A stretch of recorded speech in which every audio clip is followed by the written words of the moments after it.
Welcome to 1 Samuel chapter 1. I'm excited that all of you are here. I'm excited to see your smiling faces, no matter how scary they might be. I'm glad you're here. We're going to start going through 1 Samuel together. If you're not familiar with 1 Samuel is a book of the Old Testament, and it's a storyline that is going to help us understand the introduction of the kingly line or the kingdom of Israel.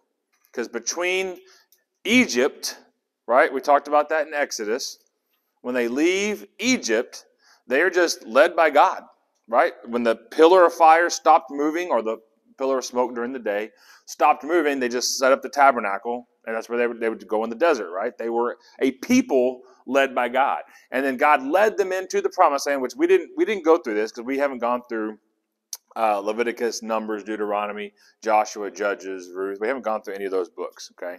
But I'm just kind of giving you the recap here. So they go into the land of Israel and Joshua, and they defeat all of the city-states, the little tiny kingdoms that are there from these little chieftains, basically. And they defeat all these little towns, and they take over the land of Israel. Now, one of the commands that God gave to them was don't leave anybody there. Because if you leave them there, then you're going to intermarry, you're going to mix your religion, you're going to mix your culture and your practice. I want you to be separate from them. And, of course, they didn't do that.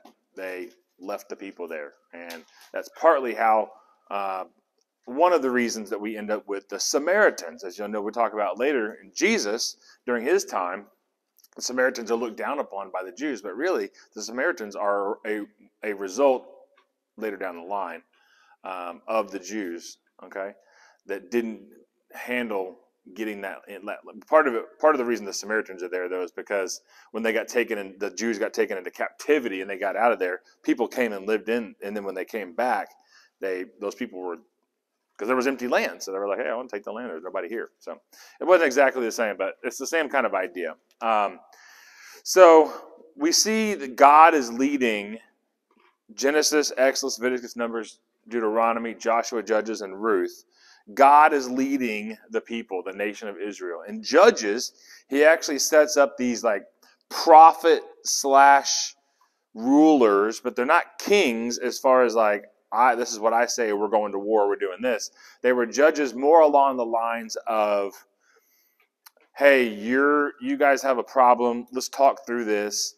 What's the best way to handle this, that this can make sense, that both of you kind of win walking, or you've sinned against him, then you owe this guy, repayment for whatever you stole from him or whatever. So that's kind of what we're dealing with here.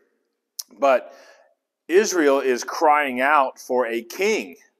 And that's what we're going to see here, is Israel's crying out for a king, and God is saying, fine, you want a man to lead you? I'll give you a man to lead you. Okay, so that's how we're going to enter into 1 Samuel. We're going to cover chapters 1 and 2 today. They go together. I do. It's right in that closet right there. Yeah. Sorry. I meant to pull it out, but it's just right there it's right there on the floor.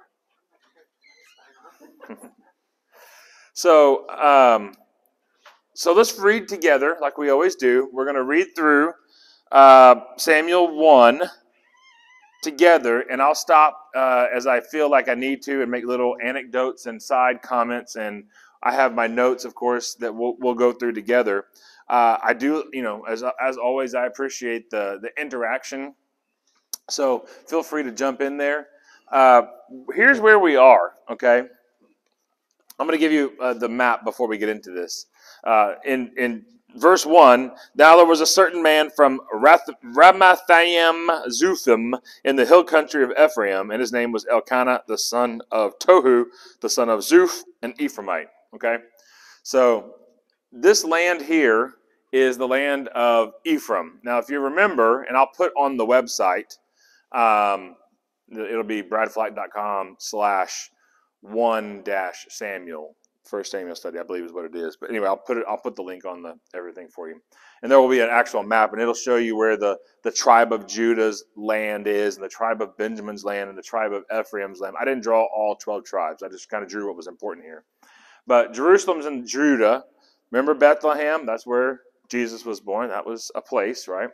And so as we go through the land of Benjamin, you get to Bethel. Remember, Bethel is where Abraham worshipped God when he entered into that land.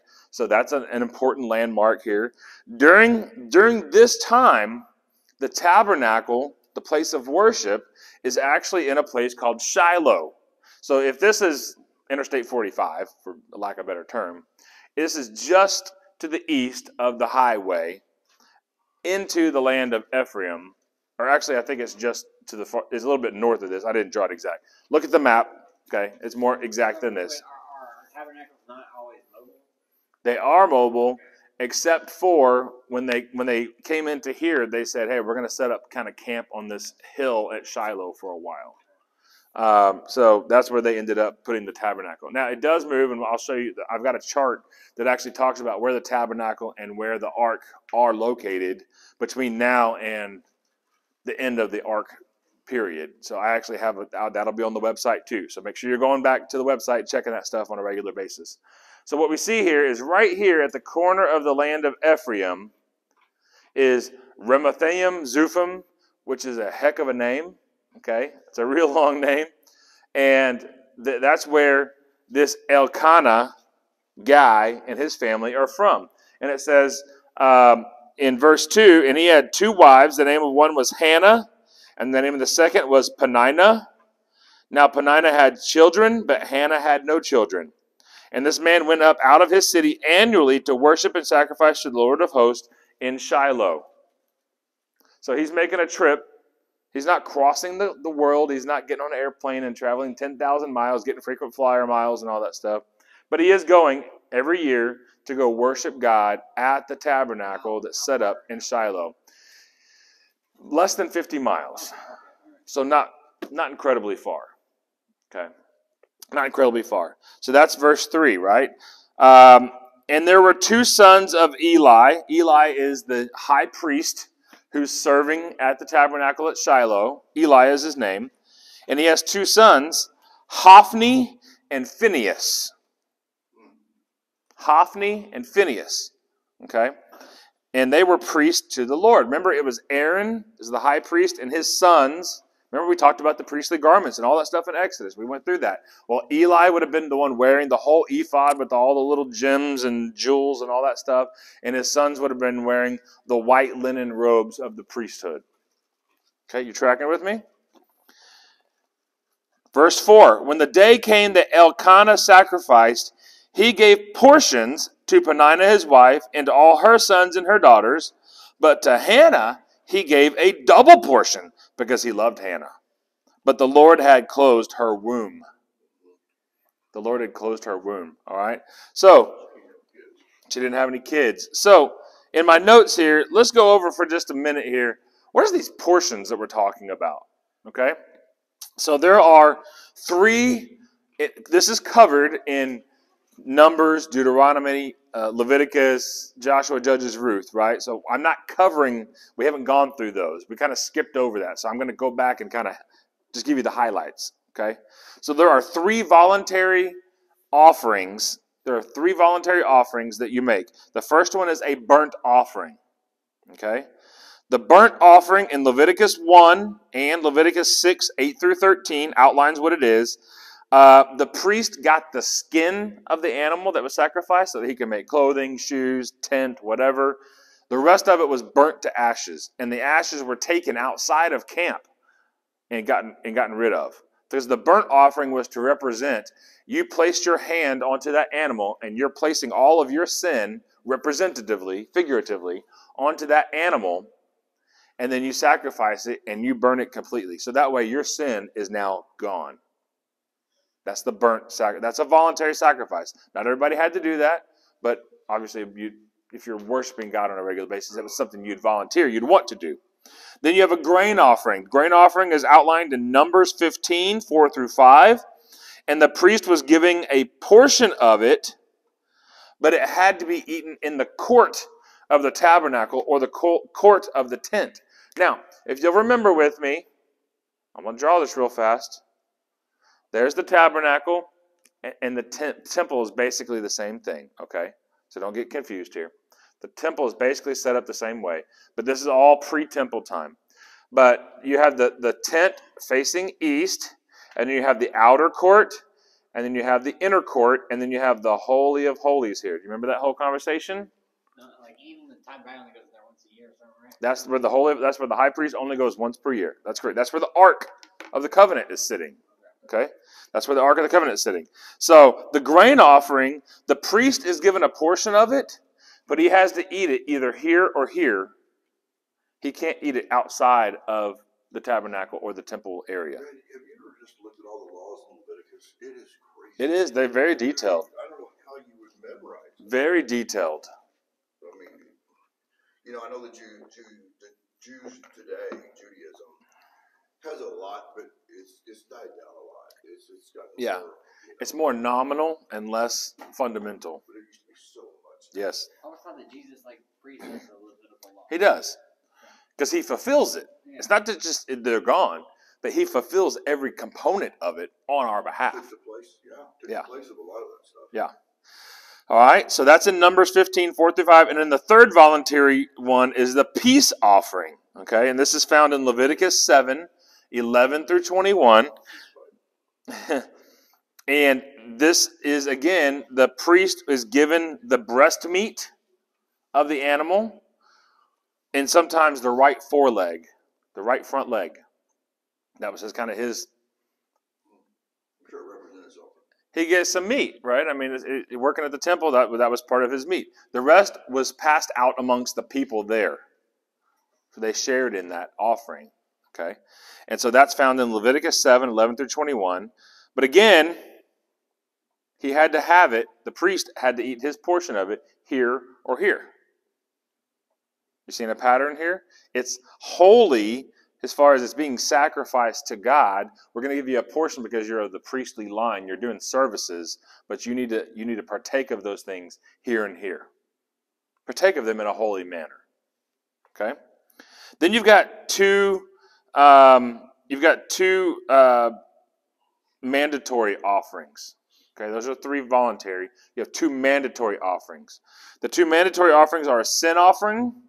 And a sin offering is very similar to the burnt offering where you're placing your sins on the animal, but you're basically saying week after week, I'm coming in. Hey, Gary shows up this week and he's dragging 2 goats. Like, man, what did Gary do? And then you're like, whoa, Bradford showed up and he's got 3 oxen. Holy cow, what did he do? What kind of sin was that this week?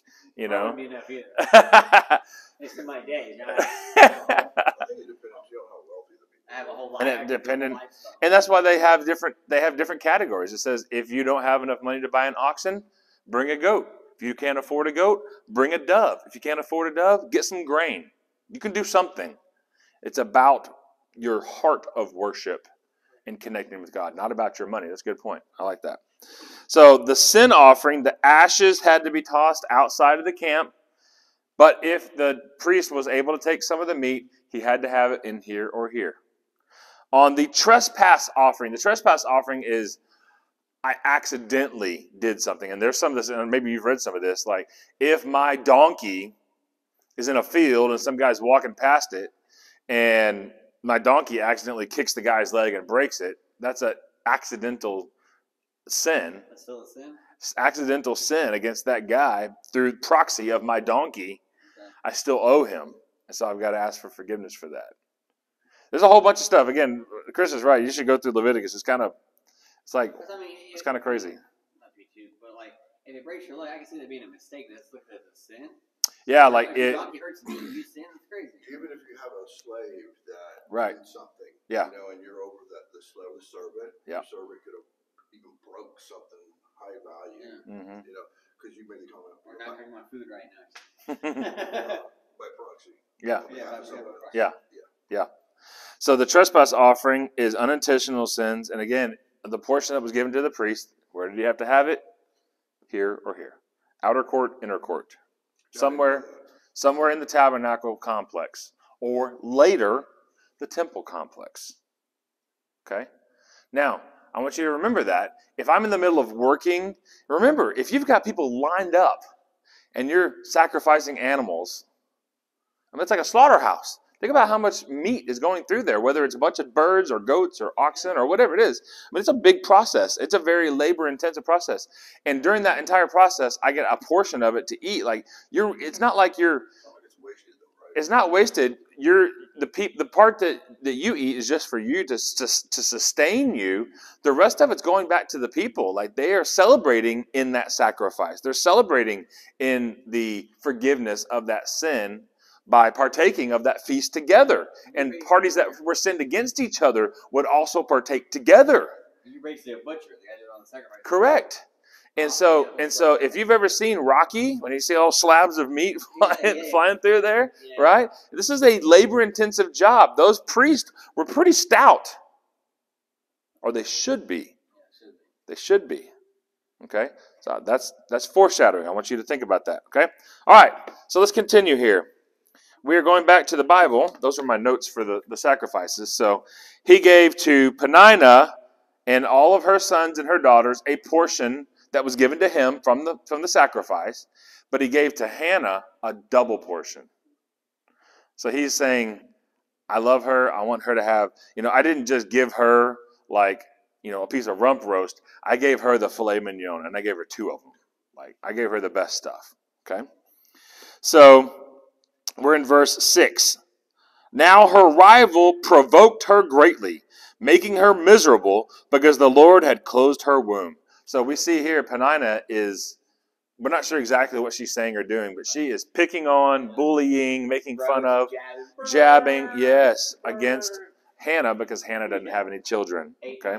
Now, let's point out the obvious. It didn't say this, but it's saying it. So let's read this, let's pull it out of the text. Elkanah has 2 wives.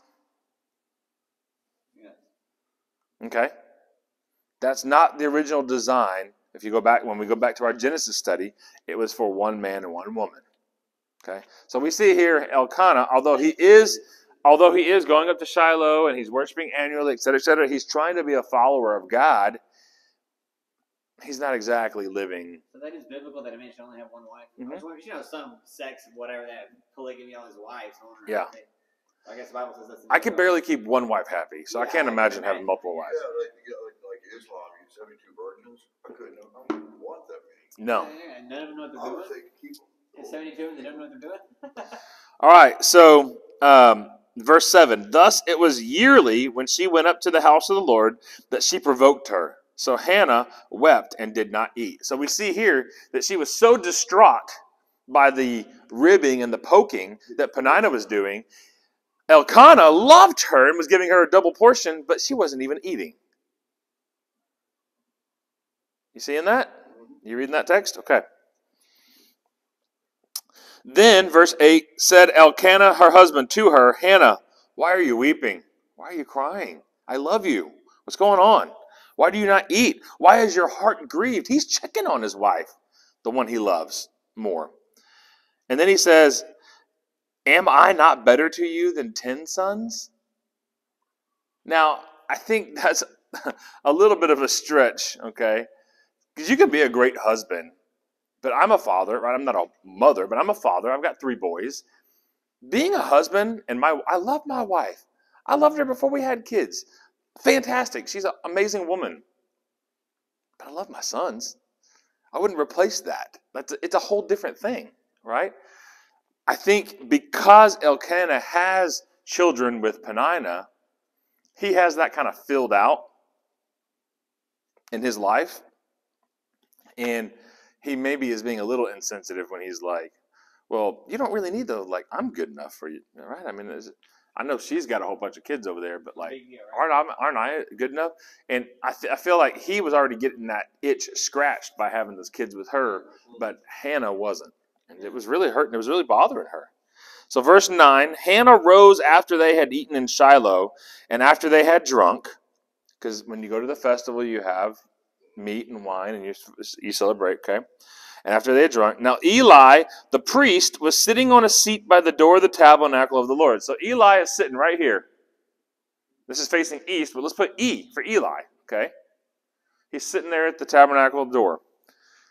And she was bitter and prayed to the Lord and wept severely. So Hannah's struggling here. It doesn't just say that she's now hurting, like she's bitter. That means that it has now grown in her heart. She's allowed it to become something more than just regret or just being upset. She's allowed that to become bitterness and rooted in her heart. Verse 11, so she made a vow and said, O Lord of hosts, if you will indeed look on the affliction of your maidservant and remember me and not forget your maidservant, but will give to your maidservant a baby boy, then I will give him to the Lord all the days of his life, and no razor shall touch his head. Now that's kind of a weird one. Why shall no razors touch his head? Well, there was at the well, what you're missing is going back into Judges. There was a movement called Nazarites. And Nazarites were set apart. They were kind of like a fraternity. And you could be set apart to be a Nazarite, set apart to be in that fraternity.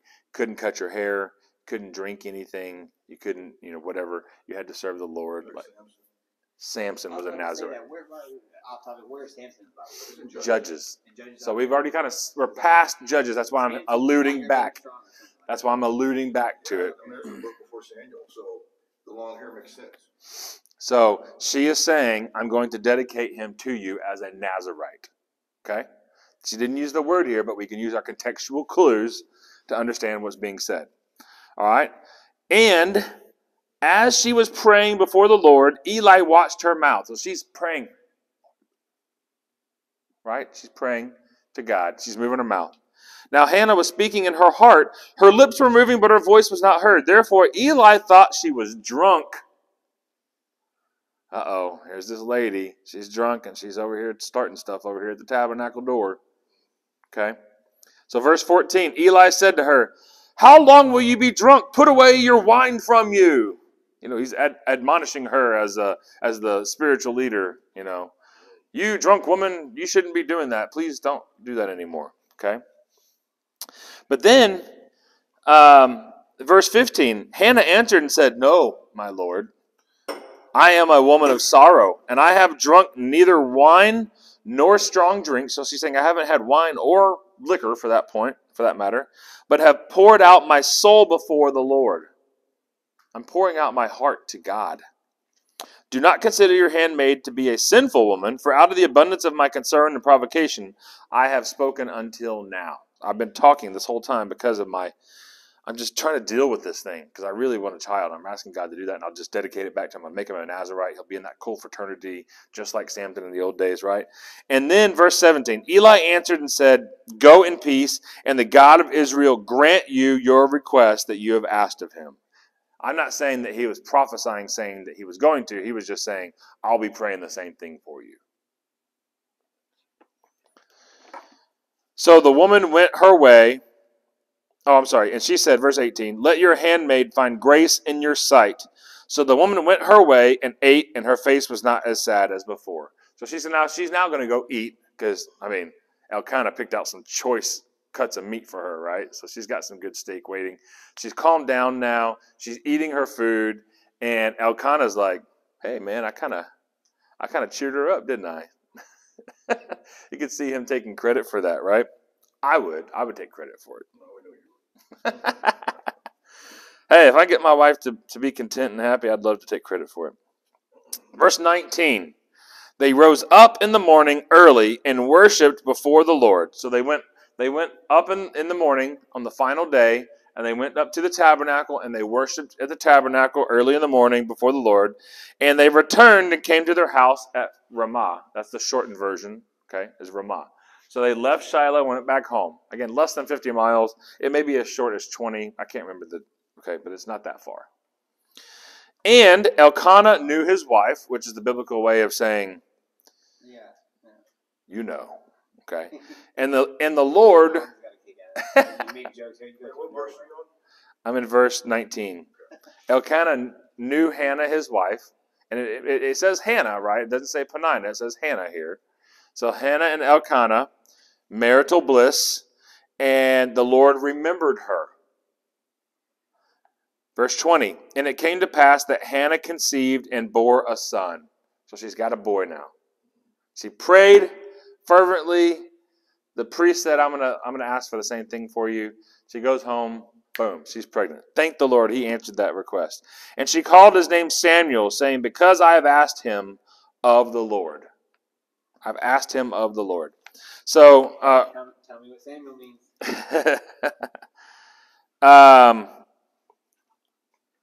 Let's see here. I thought I wrote those down here. I thought you already have all the names all in there. Let's see here. I'm pretty sure I have them here.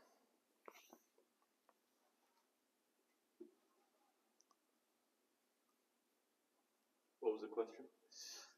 What the names mean? Samuel means asked of God or heard by God. Asked of God or heard by God. But I thought I had all of them written down here, so give me a second, guys. I thought I had done that.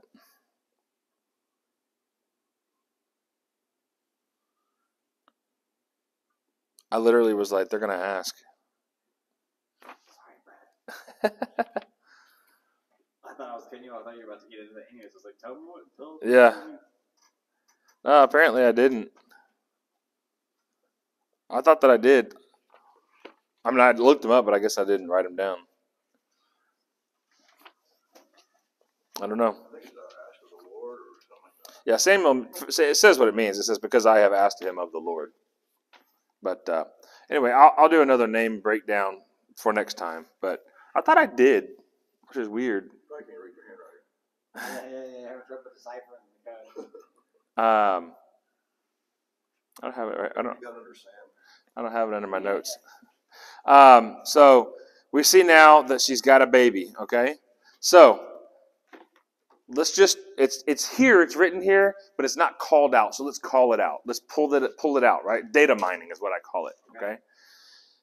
They went to Shiloh once a year for sacrifice, and that was probably the one major thing that they were doing on an annual basis, and that was probably Passover. Okay, so that's in the springtime. So they leave and go home. How long of a trip do you think that is? 2 days. Okay. 2 or 3 days. They go home. At some point, not long after they're home, baby is now in the bun in the oven, right? And you've got 9 months. So let's just call it March or April, right? This is Passover. So March, now we're into the year. Okay? And then she bores a son. Look in verse 21. What is it saying? Then the man Elkanah and all his house went up to offer the Lord the yearly sacrifice. Where are we? We're back around into March, April. So the baby would just be little tiny baby, right? 2, 3, 4 months old. Are you getting now what I'm saying? Not that big, but little tiny baby, right? You tracking with me? Like it's saying that, but I'm pulling it out so that we have a deeper understanding as to what's happening here. So it's a 2, 3, 4 month old little baby. Probably not even sleeping through the night. Did your kids sleep through the night early? No. 2 of mine did. 1 of mine never slept through the night for the first year. I asked my mom. She said, I was like, Mom was like her baby. She said, you weren't. She told me, she said, you weren't all that big a deal. Yeah, some aren't. So I guess I slept okay. Yeah. So we've got a baby, little tiny baby, okay?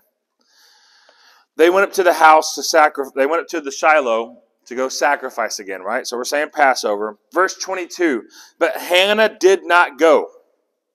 Why? For she said to her husband, I will not go up until the child is weaned, and then I will bring him, that he may appear before the Lord and live there forever. So she's saying, I got a little baby here. I'm not going to go up there because I've dedicated this child to God, remember? Because I have asked him of the Lord, and I've promised him to be a Nazirite. He's going to serve you. So if I take him right now, I'm nursing the child. That's not a good idea to take him and give him right now. He's 2, 3, 4 months old, okay? So I'll take him when he's weaned. That could be anywhere between a year to 5 years, depending on culture and child and all that kind of stuff, okay? I'm not going to go into the the ideology behind nursing a 5-year-old, but I've seen it. Okay, it's it's in some cultures they do. Yeah, some they go further than that. Yeah, you don't start lactating it until you stop doing it, right? Right. And your Does that sound like a nightmare? I've always, this is a Brad aside. I've always kind of said this. If the child's old enough to ask for the nursing by name, it's probably time to cut them off.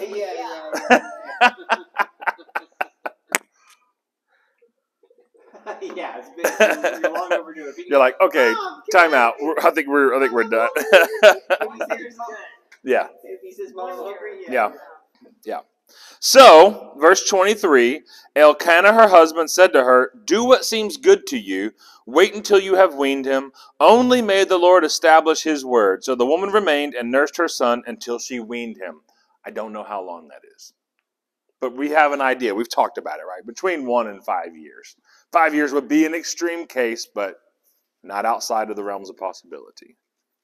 Some African cultures I've read have weaned, they'll 5, 6, 7 years old, which I can't imagine nursing anyway. So yeah, I know. Yes, okay. Yeah. All right, verse 24. When she had weaned him, she took him up with her to Shiloh with 3 bulls, 1 ephah of flour, and a bottle of wine. And she brought him to the house of the Lord in Shiloh, though the boy was young.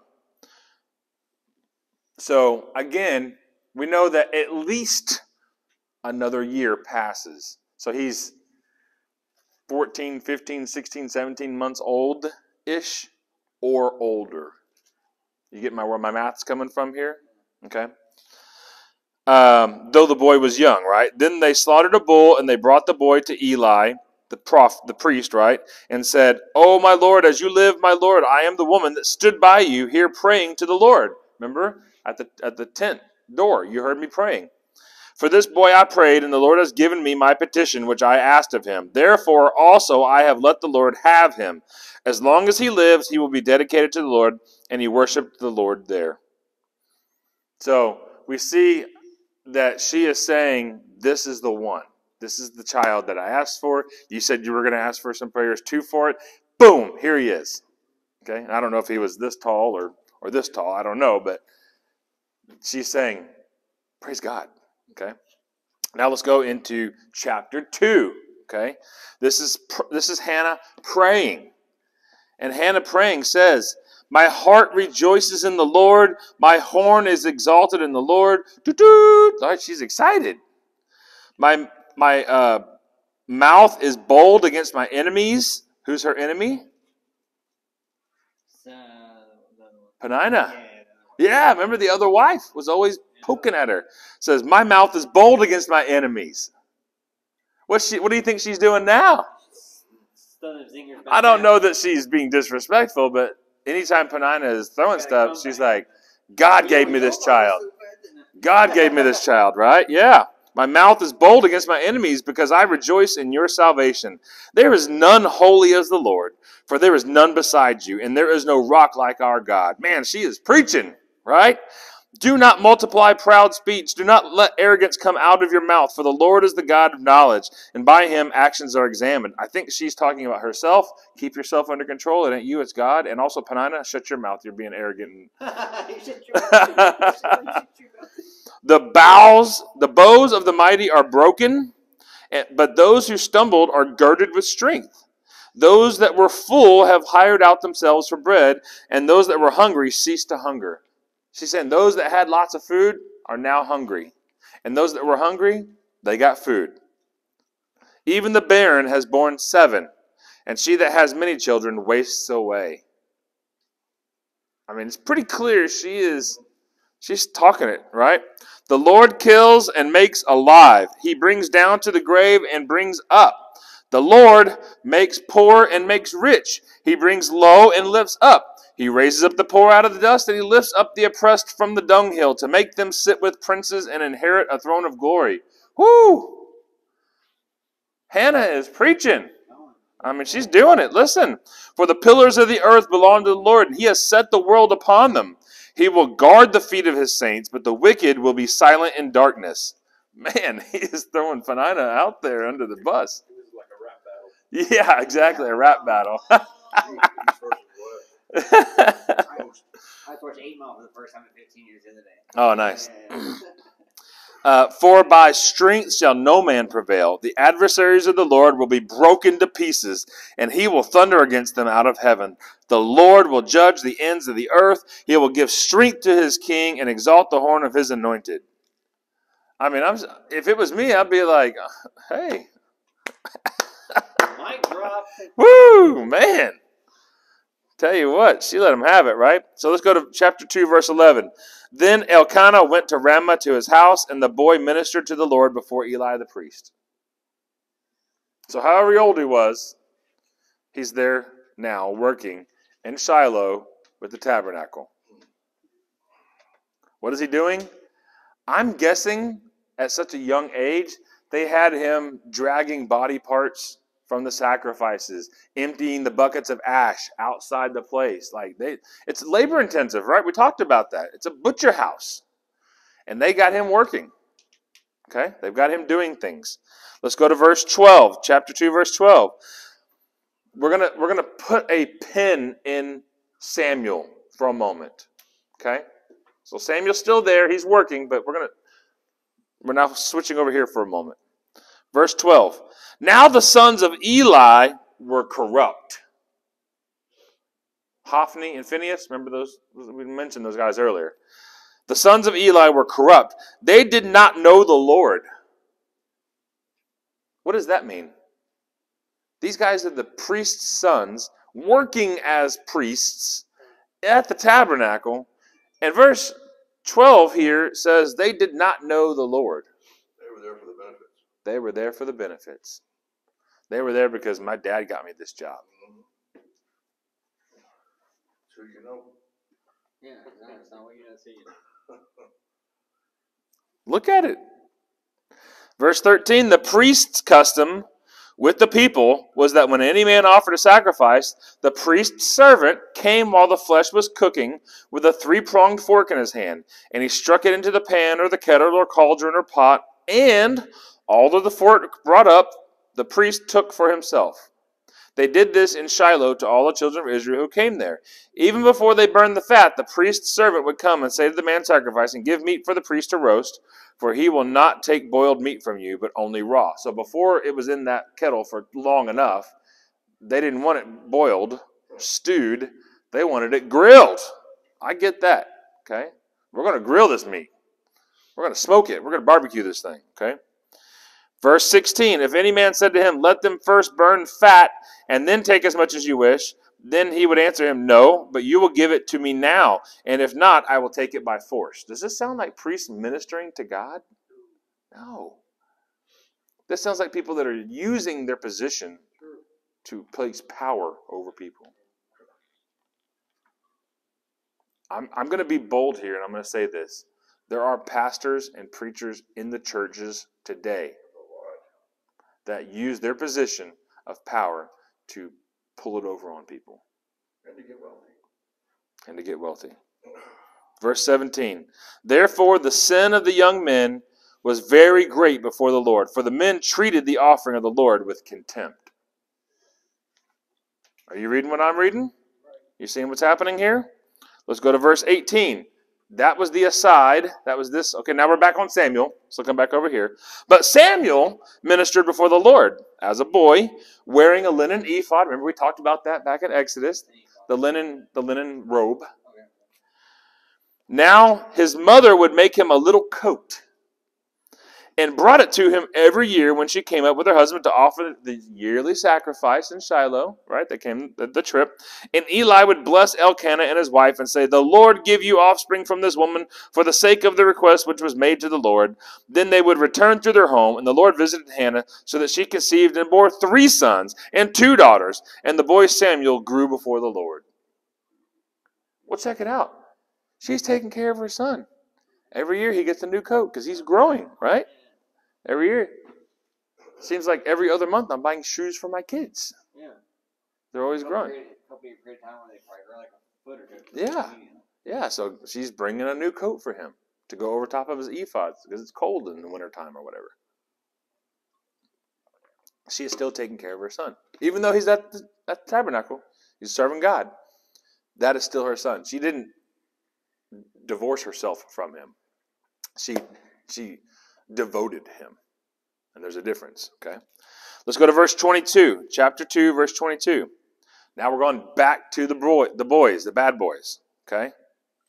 Now Eli was very old, and he heard all that his sons were doing to all Israel, even that they lay with the women who served at the doorway of the tent of meeting. You know what he's saying there? They were sleeping. They were using their position of power to sleep with the women that were coming and serving at the tent of the tabernacle.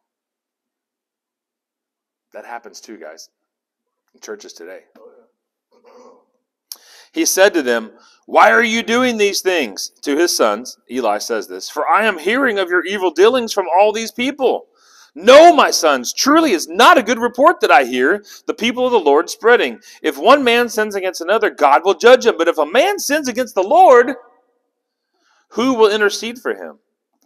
But they did not listen to the voice of their father, because the Lord desired to kill them. That's very reminiscent of, I'm going to put plagues on you, but then God's hardening Pharaoh's heart. Didn't allow him to turn because he wanted to make the example. It's very reminiscent. You see that? In verse 26, back over here, now the boy Samuel was growing both in stature and favor with the Lord and also with men.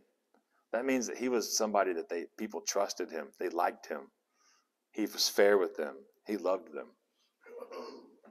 Samuel. And he was growing in stature. He's getting bigger and bigger. And if you're moving body parts, that dude was getting buff too.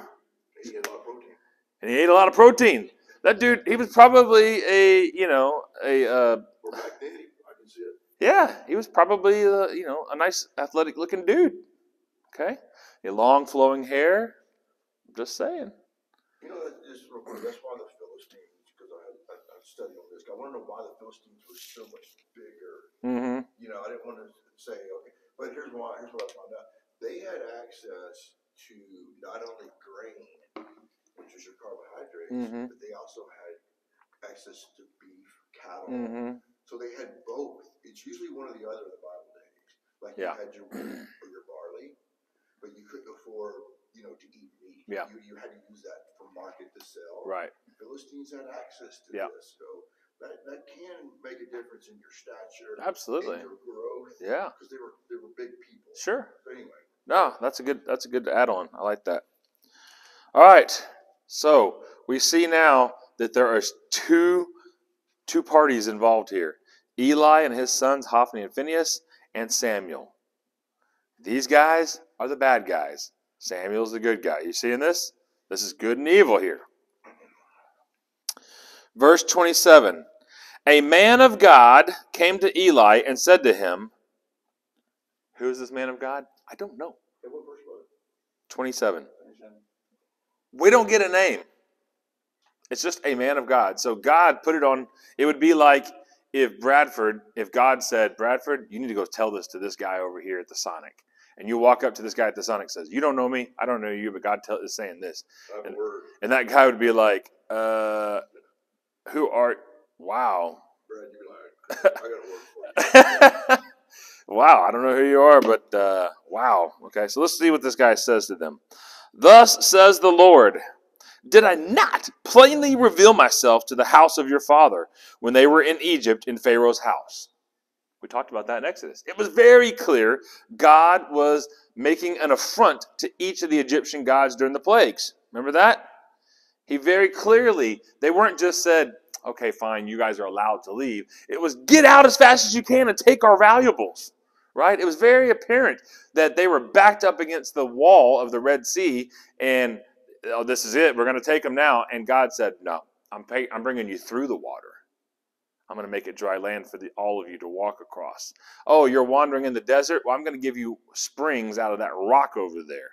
Oh, you're hungry? Well, I'm going to put birds and this little manna, this sweet little bready stuff for you. and supply it for you. I mean, it's time after time after time. We talked about that in Exodus. So, did I not plainly reveal myself to the house of your father when they were in Egypt in Pharaoh's house? Yeah, you did. And choose him out of all the tribes of Israel to be my priest, to offer upon my altar, to burn incense, to wear an ephod before me. He's talking about Aaron and the priestly garments, which we covered at the end of Exodus, right? And I gave to the house of your father all the offerings made by fire by the children of Israel. I told them what to do. Why do you kick at my sacrifice and at my offering, which I have commanded in my dwelling? And honor your sons above me, to make yourselves fat with the best of all the offerings of Israel, my people. He's calling them out. I know what you're doing, and now I'm telling you that I know what you're doing, and it ain't right. Verse 30. Therefore, what's the therefore? Therefore is a transition between I'm giving you facts.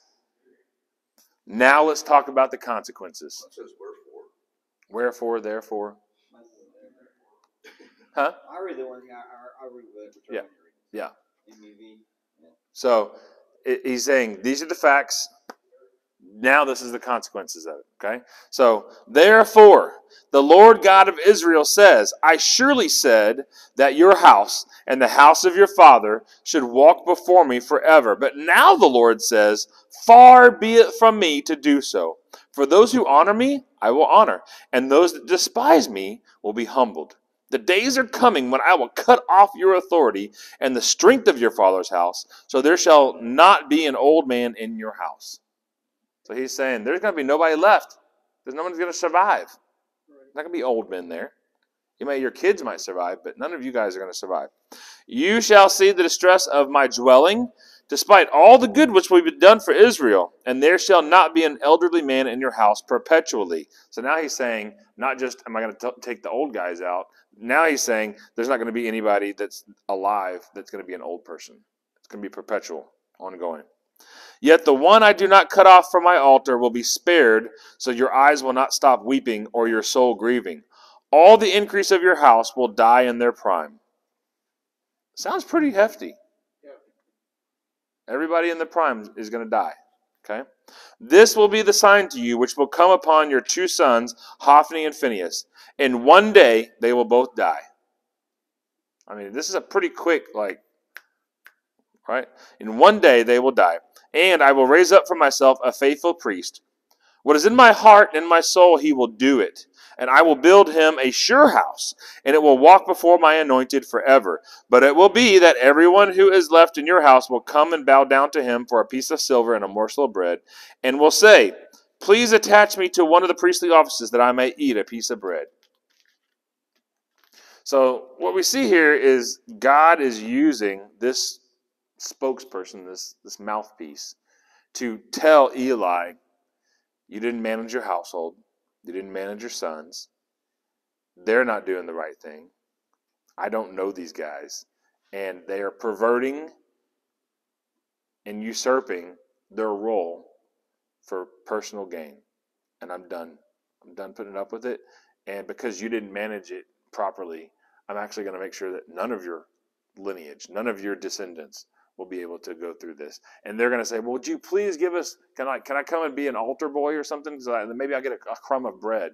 They're going to be asking because they will be so destitute after what I'm going to do to the consequence of the sin.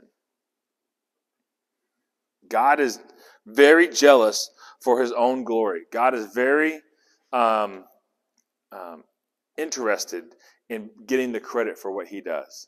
And he doesn't want us to take power, influence, money, prestige, command, glory away from him. He is very serious about it. And this is one of those cases where some people read that passage out of context and oh, well, the guy, he's just a vengeful, wrathful God. I'm like, yeah, he is. He is a vengeful, wrathful God. But he's not doing it to just be vengeful, wrathful, hateful. He's doing it because these people are not doing what they were supposed to be doing. It's because of their sin right? We look at Romans 3:23 and Romans 6:23, that all have sinned and fall short of the glory of God. And the wages of sin, what you earn for your sin, is death. That's in Romans. But here we see a real life example from the Old Testament where God says, your sin has earned you death. You got one day. Get it together. Not get it together like to fix it and write this thing, because I don't think that he was saying that. I think he was saying get your last will and testament put out there, whatever you're going to do, you got one day. Because he could have done it right then, right? He gave him a day. And maybe if I was Eli, I might say, my time has already been called here. I've got one day, but maybe I can talk to my relatives. Maybe there's a chance that they can get on the right path here. I don't know. What would you do with one day? You know? We talked about that a few weeks ago. What would you do? I think that's the best you could do. Mm-hmm. Can't save yourself. You got to save the rest. That's right. So, we've got two camps here, right? We've got Eli, Hophni, and Phinehas perverting, usurping, taking for their own the power and the influence over the people. And we've got Samuel, born out of prayer, asking God to get involved and seeing God grant that prayer request and allowing him to be born, and then dedicated, like not just thank you so much for that baby, but I'm going to take that baby now and I'm going to give him away. I'm devoting him to you, God. Think about that. She was hurt. She was picked on. She was bullied. She was made fun of. And she prayed and got a baby. And instead of saying, look at my baby, she said, look at my baby, and now I'm giving him to God. I don't know that I could do that. I don't know that I have the ability to do that. To just take my child and say, all right, bye. I'll see you once a year when I bring you a new jacket. Especially that happened before she knew that she was going to get 7 or 5 more. Right. She didn't know she was going to have any more. So the faith of Hannah was what, well, I'm going to use the term, saved her family. It wasn't that they sacrificed enough. They were already doing the sacrifices. Was that making it happen? She still didn't have a baby. Right? But the faith to say, Lord, you can do this. And when that happens, I'm going to give it back to you. Okay? That's what he calls us to, is a faith where we don't then take it as our own. A faith that we then give it to him, give it back to him, give it to others. It's meant to be shared. Samuel went to the tabernacle and he was serving others. How are we serving others? I'm not asking everybody to get up and teach a Bible study. I'm not asking everybody to go hand out, food at the soup kitchen. But I think everybody can do something, right? You've heard me say that before. Everybody can do something, right? Let me see if I have anything else in chapter 2 here.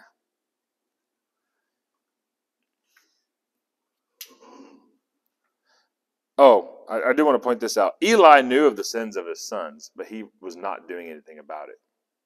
Do you think? But didn't he scold them? Or wasn't he saying, hey? Yes, but it was too late.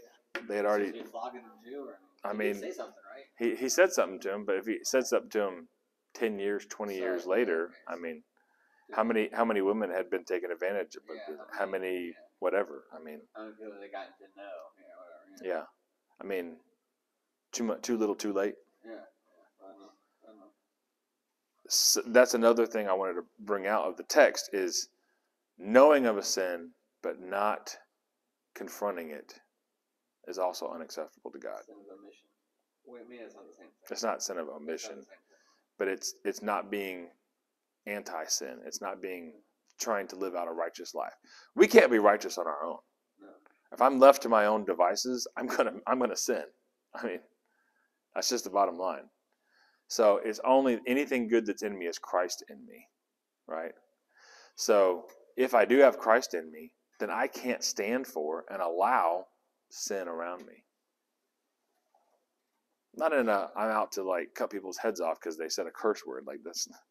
I'm not talking about that. I'm just talking about like today, actually. I went to my oldest son's football practice, and I was sitting in the shade, and the trainer girls were, huh? He's 13, eighth grade. And so behind me in the little, I don't know, garage, was the trainer girls that were there, and they give water and pick up the stuff and whatever. And they were just back there waiting for practice to get over with. And one of the football players came over to get water, and then he started cussing. He was dropping F-bombs and stuff. And I stood up and I said, "Excuse me, son, hey, there is zero reason for you to have that conversation in that manner with those girls." And he was like, "Well, they just, I didn't get enough water." But I was like, whoa, time out, man. I was like, there's zero reason that you need to use that language with those girls. If you need water, ask nicely. They're way more likely to give you water if you ask nicely. But you're going to go over there and drop F-bombs and cuss them out. So anyway, I said, you might want to apologize and walk away, because I'm not going to allow you to do that, Now, that's not to say Brad's amazing and awesome.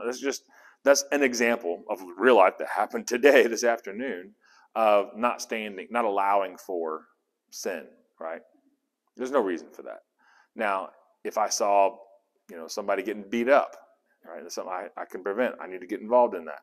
Now, if they're yelling at each other, they're having a, as long as it's whatever, they shouldn't be yelling at each other. I shouldn't be yelling at my wife ever, but I do sometimes. I'm bad in that regard sometimes, right?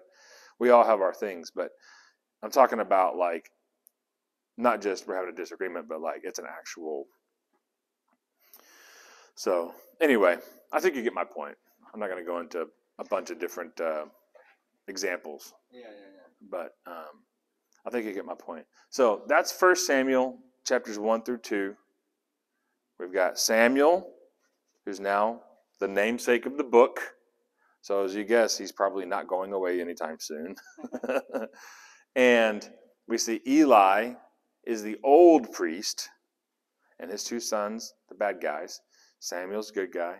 And now we're going to start seeing, moving forward here, how this develops. And we're going to move forward as we go through Samuel. And in a few chapters, very quickly, we'll see a new person come onto the scene who will also bring some standing up for what's right. And that's going to be cool. So, Can I add to it? Yes, what you got? So Eli knew, remember his sons, what you're just talking about, because it kind of goes into what we were just talking about, about letting sin go on, like the kids cussing, right? So Eli knew about his son's sins, but allowed them to continue to serve. So when God needed a servant who would listen, heed, and obey, he bypassed the priest, Eli, and his sons. Instead, he spoke to Samuel. The word of the Lord, I thought this was interesting. The word of the Lord was precious in those days, due to the evil abounding in all of Israel. It was so rare, in fact, that Samuel didn't realize at first that it was God himself who had called him.